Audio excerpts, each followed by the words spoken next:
Assalamualaikum warahmatullahi wabarakatuh. Selamat pagi, siang, sore, atau malam bagi seluruh pendengar podcast.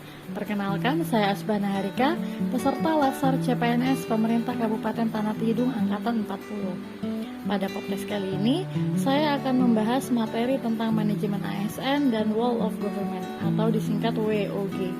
Sepertinya menarik ya, langsung kita ke materinya yuk. Materi yang pertama tentang manajemen ASN. Dalam manajemen ASN ada kedudukan ASN.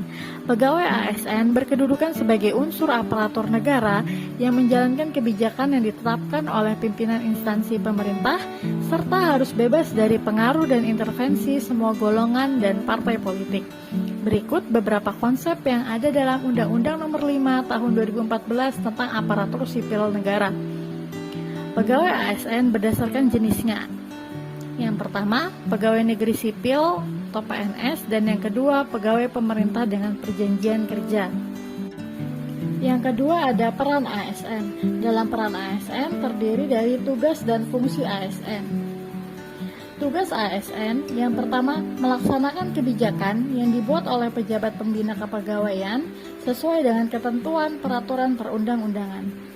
Yang kedua, memberikan pelayanan publik yang profesional dan berkualitas. Yang ketiga, mempererat persatuan dan kesatuan Negara Kesatuan Republik Indonesia.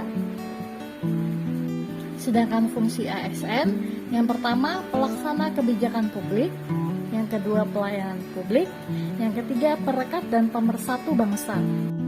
Yang ketiga ada hak dan kewajiban ASN. Hak ASN dibagi menjadi dua, yang pertama hak PNS dan hak P3K. Hak PNS yang pertama gaji, tunjangan, dan fasilitas. Yang kedua cuti. Ketiga jaminan pensiun dan jaminan hari tua. Yang keempat perlindungan. Dan yang kelima pengembangan potensi. Sedangkan hak P3K yang pertama gaji dan tunjangan. Yang kedua cuti.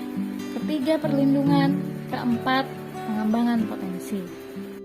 Untuk kewajiban PNS dan P3K, yang pertama setia dan taat pada Pancasila, UUD 1945, NKRI, dan pemerintah yang sah.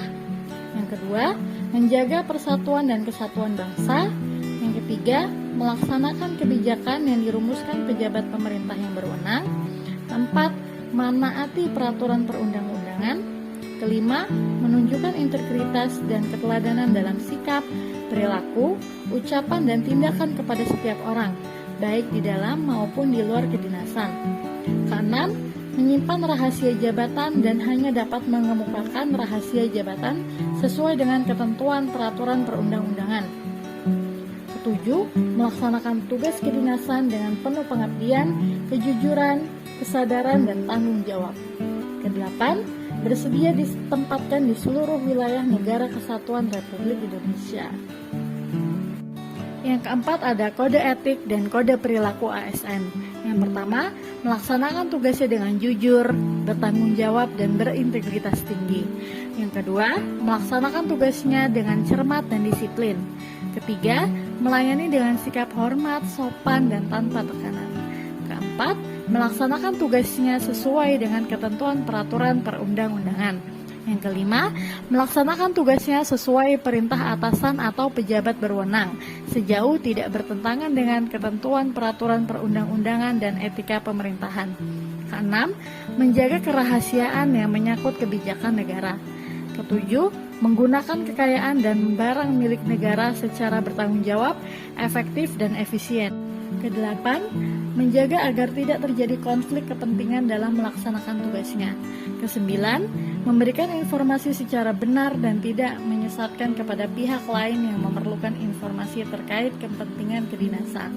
Kesepuluh, tidak menyalahgunakan informasi internegara, tugas, status, kekuasaan, dan jabatannya untuk mendapat atau mencari keuntungan atau manfaat bagi diri sendiri atau untuk orang lain. Ke-11, memegang teguh nilai dasar ASN dan selalu menjaga reputasi dan integritas ASN. Ke-12, melaksanakan ketentuan peraturan perundang-undangan mengenai disiplin pegawai ASN.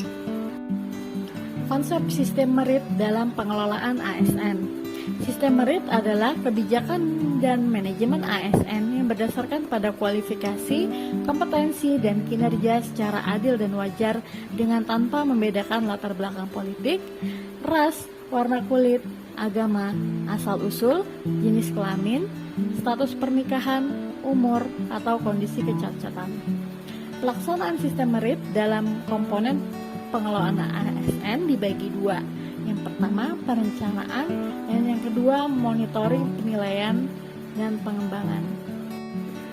Yang terakhir ada ruang lingkup manajemen ASN. Ada banyak nih komponennya. Ada penyusunan dan penetapan kebutuhan, pangkat dan jabatan, pengadaan, pengembangan karir, penilaian kerja, mutasi, promosi, perlindungan, jaminan pensiun dan jaminan hari tua, pola karir, penggajian dan tunjangan, disiplin, dan yang terakhir pemberhentian. Oke, kita udah masuk ke materi kedua nih, tentang Whole of Government atau WOG.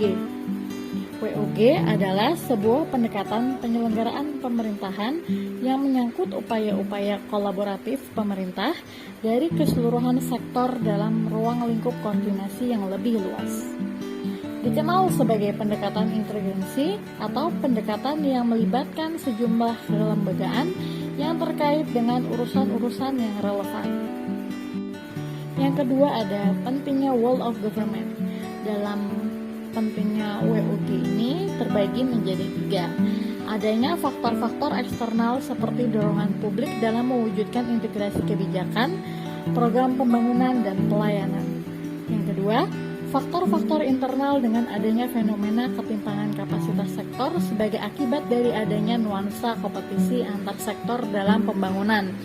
Yang ketiga, keberagaman latar belakang nilai, budaya, adat istiadat, serta bentuk latar belakang lainnya mendorong adanya potensi disegregasi bangsa.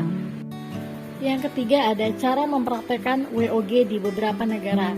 Ada 4 cara nih. Yang pertama, penguatan koordinasi antar lembaga. Kedua, membentuk lembaga koordinasi khusus. Ketiga, membuat gugus tugas. Dan yang keempat, koalisi sosial. Yang keempat, ada tantangan dalam praktek WOG. Tantangannya ada 3 nih. Yang pertama, kapasitas sumber daya manusia dan institusi. Kedua, nilai dan budaya organisasi. Dan yang ketiga, kepemimpinan. Yang kelima, ada jenis pelayanan publik yang dapat didekati oleh pendekatan WOG. Yang pertama, ada pelayanan yang bersifat administratif. Kedua, pelayanan jasa. Ketiga, pelayanan barang. Dan yang terakhir, pelayanan regulatif. Yang keenam, ada prasyarat best practice.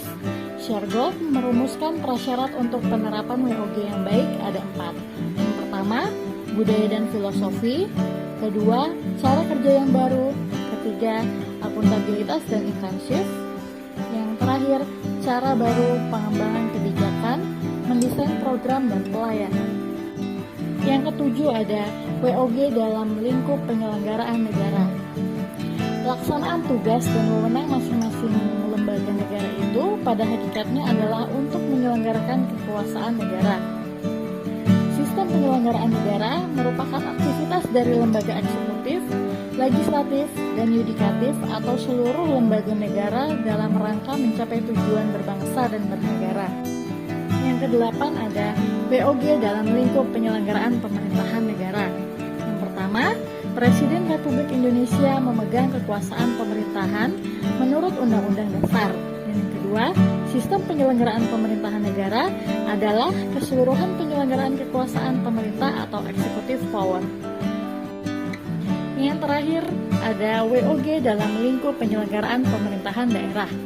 Pemerintahan daerah wajib menjamin terselenggaranya pelayanan publik berdasarkan urusan pemerintahan yang menjadi kewenangan daerah. Di dalamnya mencakup 5 dasar ya. Yang pertama, asas penyelenggaraan pelayanan. Kedua, manajemen pelayanan publik. Ketiga, kewajiban Pemda untuk membuat informasi pelayanan publik dan maklumat pelayanan publik. Keempat, penyederhanaan jenis dan prosedur pelayanan publik serta pembentukan unit pelayanan terpadu satu pintu atau UPTD. Dan yang terakhir, pengaduan. Yang Yang kesembilan ada asas-asas terkait dengan implementasi WOG.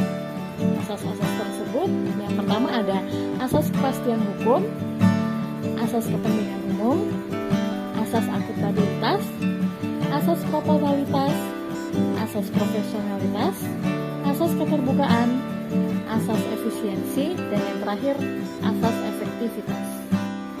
Oke, demikian penjelasan singkat saya tentang manajemen ASN dan WOG. Semoga pendengar dapat memahami dan apa yang saya sampaikan dapat bermanfaat. Baiklah, sudah waktunya saya undur diri. Kurang dan lebihnya saya mohon maaf. Wassalamualaikum warahmatullahi wabarakatuh.